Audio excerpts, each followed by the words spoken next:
ఇచ్చారంటే చూసారా మీరు? అసెంబ్లీలో నన్ను తిడతారు. ఎప్పుడూ రాజకీయాల్లోకి రానటువంటి మా మిస్సెస్ని అవమానిస్తారు. ఏ ఆడబిడ్డ అయినా ఆలోచించేది వ్యక్తిగత విమర్శలు ఎవరు భరించరు. అలాంటిది ఎప్పుడు కూడా బయట రాని మహిళల గురించి విమర్శించినప్పుడు నేను కూడా ఒక మనిషి కాబట్టి నేను కూడా బాధపడ్డా. ఆ రోజు ఒక మాట చెప్పా, ఇది గౌరవ సభ, మళ్ళీ క్షేత్రస్థాయిలో గెలిచి గౌరవ సభ చేసి ఈ అడుగులో అడుగు పెడతా ముఖ్యమంత్రిగా అని చెప్పాను ఆ రోజే. ఆ మాటతోనే బయట వచ్చా. మళ్ళీ నేను వెళ్ళా. అందుకే మిమ్మల్ని అడుగుతున్నా, మా ఆడబిడ్డల్ని, మీ భవిష్యత్తు, మీ పిల్లల భవిష్యత్తు, ఈ రాష్ట్ర భవిష్యత్తు బాగుండాలంటే ఏం చేయాలి? 40 రోజులు మీరు కష్టపడాలి. కష్టపడతారా లేదమ్మా అని అడుగుతున్నా. మిమ్మల్ని చూస్తే నాకు ఏమాత్రం అనుమానం లేదు. మామూలుగా అయితే ఏదో పిలిచారు కాబట్టి మొక్కుబడిగా వద్దని వచ్చేవాళ్ళు, కానీ మిమ్మల్ని చూస్తాను టోపీలు పెట్టుకొని కండువాలు వేసుకొని వీర వనితల వారిగా యుద్ధానికి సిద్ధం, మేము సైతం అనే పరిస్థితికి వచ్చారు. అది చూసినప్పుడు నాకు అనిపిస్తుంది, నేను ఎన్ని జన్మలెత్తి మీకు సేవ చేసినా మీ రుణం తీర్చుకోలేను. రుణపడి ఉన్నా. కుప్పం నాకు ఎప్పుడు కూడా ఒక స్ఫూర్తి, నాకు ఒక నమ్మకం. ఏ పని చేయాలన్నా కుప్పం నుంచే ప్రారంభిస్తాను, అవునా కాదా? ఇప్పుడు కాదు, సమైక్య ఆంధ్రప్రదేశ్లో కూడా నా చరిత్ర ఎవరు బ్రేక్ చేయలేరు. 9 సంవత్సరాలు ముఖ్యమంత్రిగా ఉన్నా, దగ్గర 15 సంవత్సరాలు అపోజిషన్ లీడర్గా ఉన్నా. కానీ నాకు స్ఫూర్తినిచ్చింది, ఎక్కడికి పోయినా ఇంత ఆనందం ఉండదు, కుప్పానికి వస్తే మాత్రం నాకు ఫుల్ జోష్ ఉంటుంది, చాలా ఆనందం ఉంటుంది.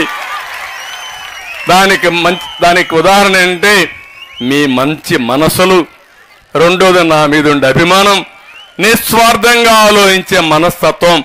అందుకే నేను కుప్పానికి వచ్చినప్పుడు ఫుల్గా ఛార్జ్ అయ్యి మళ్ళా వెళ్తాను వేరే ప్రాంతాలకి. అందుకే 7 సార్లు ఎన్నికల్లో గెలిపించారు. 35 ఏళ్ళు అయింది.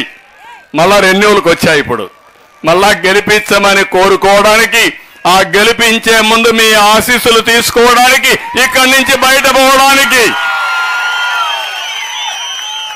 ముందుగా వినాయకుని టెంపుల్కి వెళ్ళా. ఎలాంటి విఘ్నాలు లేకుండా చూడమని వినాయకుడి దండం పెట్టుకున్నా. కన్యకా పరమేశ్వరి టెంపుల్కి వెళ్ళా. మా ఆడబిడ్డలు ఆరాధించేది కన్యకా పరమేశ్వరి టెంపుల్లో. మీ ప్రతినిధిగా ఆ తల్లి దీవెనలు తీసుకుని, నిజమైన దేవతలు మా ఆడబిడ్డలు ఎక్కడున్నారు, మీకోసం ఇక్కడికి వచ్చాను నేను. మీ ఉత్సాహం చూస్తే చాలా ధైర్యం వచ్చింది. ఏకపక్షంగా ఎన్నికలు ఉండాల్సిన అవసరం ఉంది. ఒక్కొక్కసారి బాధేస్తుంది. అన్ని విషయాలు మీటింగ్లో మాట్లాడతాను. ఈరోజు మన కర్తవ్యాన్ని గురించి ఇక్కడ మాట్లాడుకుందాం. మిగిలిన విషయాలు, అన్ని విషయాలు కూడా మీటింగ్లో మాట్లాడతాను. ఈరోజు ఆ మీటింగ్లో కూడా చాలా విషయాలు చెప్పాలి మీకు.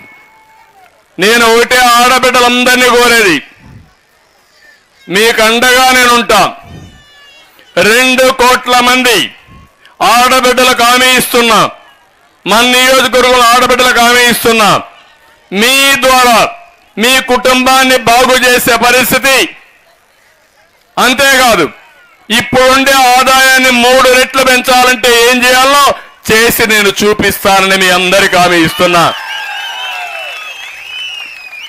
జలగజేసే ఇప్పుడు ఆపరేషన్ లేకుండానే మోకాళ్లకు ప్లాస్మా ట్రీట్మెంట్. మీ ఆర్థోపెడిక్ సమస్యలన్నిటికీ రోబోటిక్ టెక్నాలజీ ద్వారా తక్కువ ఖర్చుతో శాశ్వత పరిష్కారం. Free consultation. ప్రతి ట్రీట్మెంట్ పై 20% డిస్కౌంట్. ఈ ఆఫర్ కొద్ది రోజులు మాత్రమే. త్వరపడండి. V9 hospitals 9281465842.